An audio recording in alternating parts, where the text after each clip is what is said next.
Ho an'ny vaovao eo amin'ny lafiny ara-toekarena raha nitapaka nandritra ny filan-kevitry ny governemanta izay nitanterahana omaly dia mbola hiaraka napaka ny vidin'ny solika mandritra ny enim-bolana manaraka ireo mpandrarao amin'izay sehatra izay sy ny fanjakana. Tapitra tamin'ny alahady 3 jona teo ny fifanarahana nisy teo amin'ny fanjakana sy ireo kompania solika mikasika ny famerana ny vidin'ny solika. Lany nandritry ny filan-kevitry ny governemanta omaly teny amin'ny lapan'ny Mahazoarivo ny volavolana didim-panjakana manitatra ao anatiny enim-bolana manaraka indray ny voalohan'ny volana Jolay hatramin'ny faha-raika amby 30 ny volana Desambra ny famezan'ny vidin'ny solika ho an'ny mpanjifa ny sarany sy ny tombony ho an'ireo mpandraharaha.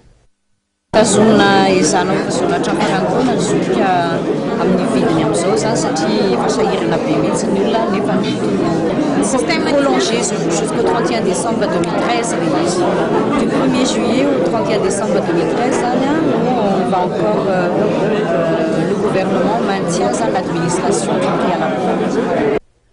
Mbola iarahan'ny fanjakana sy ny mpandraharaha manapaka hatrany noho izany ny vidin'ny solika ho an'ny mpanjifa.